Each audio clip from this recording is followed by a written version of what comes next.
So as far as the feedback is concerned, आपको जो अब माशाल्लाह now we're at I think the 22nd episode, 22 किस्तें हो गई हैं, जो फीडबैक आया सबसे ज्यादा आपको मजे की चीज क्या लगी है रिएक्शन में? मुझे एक्चुअली वो जो कॉमेडी के जो सीन्स हैं और जो रोमांटिक सीन्स हैं, जो हमारी सटल कॉमेडी है, वो लोगों को बड़ी पसंद आ रही है. ऑफ कोर्स जो सटल बीच में कुछ लाइंस, बीच में 5 लाइंस आती हैं, वो लोगों को बड़ी अच्छी लग रही हैं.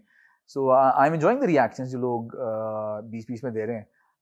हम तो सीन्स करते थे तो हम तो शुगल में बीच में 5 लाइंस मार देते थे, लेकिन आई एम ग्लैड कि वो है कि लोगों को वो अच्छी लग रही है चीजें. आई थिंक शुरू दिन से आपकी और सारा की केमिस्ट्री लोगों को बड़ा इम्प्रेस किया. वेल सारा जो है वो she is a lovely person to work with.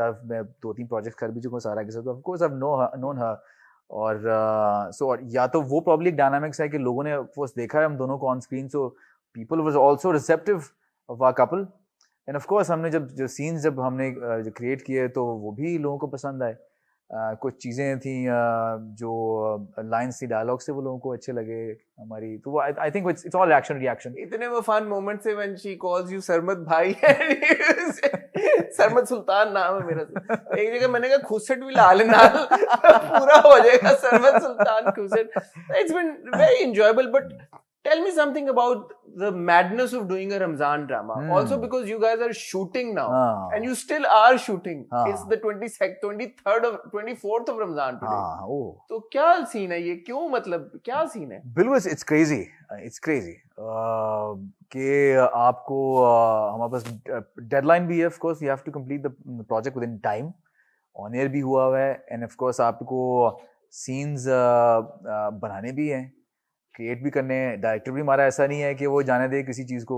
सो उसने हमसे वो मीट भी निकालना है. सो एक चैलेंज है, लेकिन आई थिंक वो एक अच्छा सा एक प्रोडक्टिव एटमोसफेयर जब क्रिएट हुआ हो. सो स्पेशली वो रमज़ान सीरियल जो प्रो बात ही होती है, जो फ़ायदे की बात होती है कि everybody is having fun. It's all a festive mood बना होता है. सेट पे भी वही माहौल होता है, बना होता है, बिल्कुल एक बना होता है, शुगल सा माहौल बना होता है. और उसी में ही जब आप कर रहे होते हो काम, शुगल भी है, आपने वही चीज इम्प्लीमेंट भी करनी है. या तो नहीं आप शुगल कर रहे हो एकदम आप सीरियस हो गए, आप सीरियस डायलॉग मारे, नहीं, आपने वही चीजें आपने सीन्स में भी लेके आनी है. सो ओवरऑल एक बड़ा अच्छा सा एटमोसफेयर बना होता है. सो एज एक्टर्स तो we are very comfortable shooting the scenes. Yes, एक होता है जल्दी करना है या टाइमली करना है. कभी कभार पैनिक हो जाते हैं आपके, यार अच्छा लाइंस भी याद करनी है, जल्दी होना है, टाइम भी जा रहा है, लाइट जा रही है. लेकिन हमने आई थिंक कर ही लिया कुछ. तो अपने को स्टार्स के बारे में कुछ बताएं. आहद हैं आपके साथ, सारा की तो आपने तारीफ की, रमशा के साथ भी आपके सीन हैं, Farhan Ali Agha is the funniest man, he is so funny. वही कह रहा हूं ना कि आप हर एक इंसान के अंदर होता है, वो आपको निकालने की वो देर होती है और आपको वो एनवायरनमेंट चाहिए होता है, वो लोग चाहिए होते हैं. तो फरहान जो है वो एक वैसे तो फुल एक आपको पाकिस्तान के टॉम क्रूज टाइप, फुल एक सुपर हीरो टाइप जो कैप्टन अमेरिका टाइप आदमी है. लेकिन उनके अंदर ही है एक कॉमिक आदमी जो कि सीन में ऐसा निकलता है, ऐसा मजेदार निकलता है एवरी कैरेक्टर. चलो स्टार्ट डीड से कर लेते हैं. आपके जो आहद है, is a wonderful boy, very sweet boy और वेरी कोऑपरेटिव. कुछ एक्टर्स ऐसे होते हैं जो कि तंग करते हैं सेट पे आके, जो कि टैंट्रम्स थ्रो करने की कोशिश करते हैं just to look important.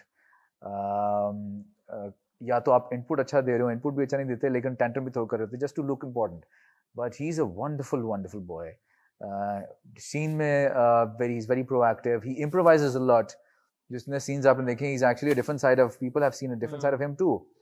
Improvise अच्छा करता है और बहुत घुस जाता है सीन के अंदर, आर्टिस्ट के साथ बहुत अच्छी तरह बिहेव करता है, very down to earth. That's what I really like about him, कि he is a very down to earth boy और very proactive, very hard working. So उसके साथ सीन्स बनाने में बड़ा मजा आया. जो भाइयों के हमारे सीन्स थे वो कभी भी ना ऐसे बनते अगर आपके साथ कोई एक अच्छा प्रोडक्टिव एक्टर ना हो, कोऑपरेटिव एक्टर ना हो. ये सारे सीन्स बनते ही तब है जब आपकी केमिस्ट्री डेवलप हो रही हो. सो उसको जाता है क्रेडिट कि जो भाई वाले सीन हमने बैठ के क्रिएट किए. रमशा के साथ ही मैंने काम किया हुआ है और रमशा असल में भी थोड़ी सी कुछ इस टाइप की है. सो उसको सूट किया बहुत ही कैरेक्टर. और she is also very sweet, very no tantrum, calm, jolly.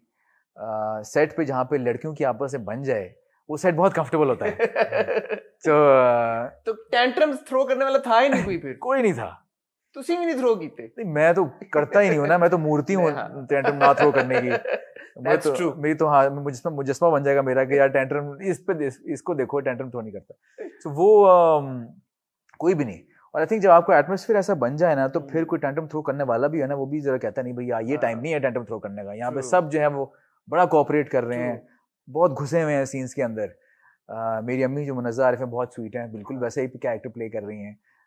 नानी जो उज़मा वो खुद एक लाउड सी पर्सनैलिटी है, वो नहीं चुप नहीं बैठ सकती। सो उनको भी कैरेक्टर बड़ा अच्छा मिला। और मैं किसको दद्दू हमारे जो है वो मोहम्मद अहमद साहब वैसे भी इतने सीरियस कैरेक्टर करते हैं। वो कौन कह रहा था कि हर सीरियल में उनको बेचारों को उनकी मैयत हो जाती है हर सीरियल में।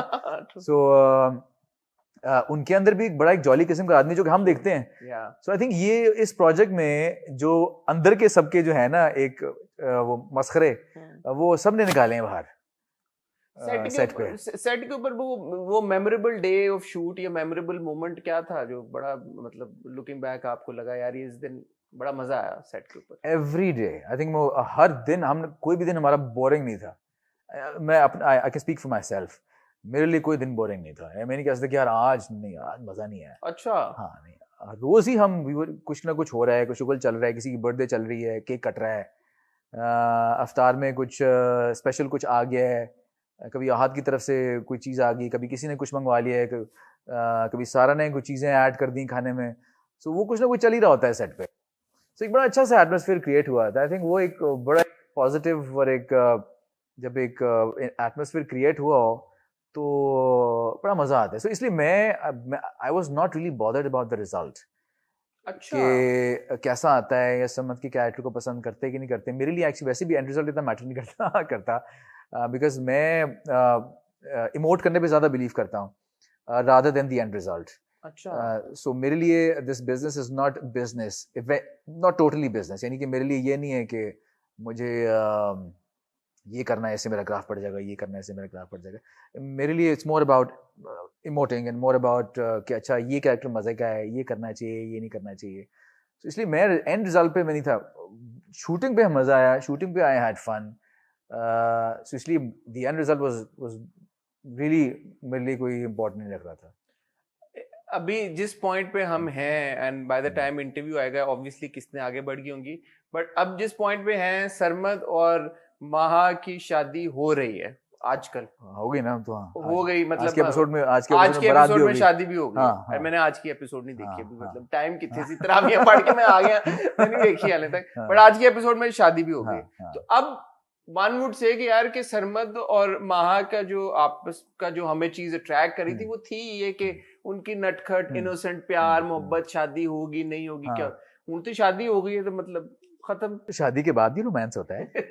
ये सरमद सुल्तान एक और चीज बताएगा कि शादी के बाद भी रोमांस होता है जो कि बड़ा जरूरी है यार स्क्रीन पे दिखाना है भाई। बिल्कुल जरूरी है। अक्सर ड्रामों में तो शादी के बाद या तो फिल्में होती हैं जबकि जी शादी तक खत्म हो गई, उसके बाद नहीं बताते क्या हुआ है। हमारे ड्रामों में भी ड्रामा में शादी होती है उसके बाद बर्बादी होती है। सो नहीं, इसमें कुछ अच्छा ही देखेंगे आप। तो आगे भी ये कहानी सरमद और माहा की हमें मतलब शादी के बाद जो होता है वो सब हमें पता चलेगा। मतलब है कि अच्छी वाइब्स, पॉजिटिव वाइब्स दोनों कपल से जो आ रही हैं दोनों से वो आती रहेंगी हमें। आपने अभी बात की बड़ी इंटरेस्टिंग कि एंड रिजल्ट आपको मैटर नहीं करता when you take on a project. ऐसी 3-4 क्या पैरामीटर्स हैं जो आप एक स्क्रिप्ट में देखते हैं और फिर आप हाँ करते हैं कि यार ये 3-4 चीजें हैं तो कर लेता हूँ? देखिए, एक तो कैरेक्टर ऑफ कोर्स, मेरे पास क्या कैरेक्टर है, ओवरऑल स्क्रिप्ट कैसी है, उसमें डायलॉग्स कैसे हैं, बहुत इंपॉर्टेंट है, और डायरेक्टर कौन है, ये बहुत इंपॉर्टेंट चीज़ है। कास्ट मेरे लिए इतनी मैटर नहीं करती। From a business perspective yes, cast matter करती है क्योंकि मैं जाती तौर पे पूछ रहा हूँ आपको कि नहीं, क्योंकि आपको तो बिजनेस मैटर नहीं करता ना। तो मेरे लिए हाँ एग्जैक्टली। सो मेरे लिए नहीं, मेरे सामने आर्टिस्ट कौन है ठीक है, वो अगर अच्छा आर्टिस्ट है तो ठीक है, मुझे नहीं, मेरे लिए मैटर नहीं करता है कि कितना हिट है, कितना सुपर हिट है, ये ए कैटेगरी एक्टर है या ये बी कैटेगरी एक्टर, मेरे लिए मैटर नहीं करता। मेरे सामने आर्टिस्ट अगर अच्छा है और मुझे लगता है कि इसके साथ बैठ के हम अच्छी चीज़ क्रिएट कर सकते हैं तो फिर ठीक है। बट डायरेक्टर इज़ इम्पॉर्टेंट क्योंकि डायरेक्टर ही है जिसका विजन होता है और वही है जो कि प्रोडक्शन से भी वो चीज़ निकाल सकता है। कैप्टन वही है So डायरेक्टर हो, स्क्रिप्ट अच्छी हो और कैरेक्टर अच्छा हो, that's all that matters.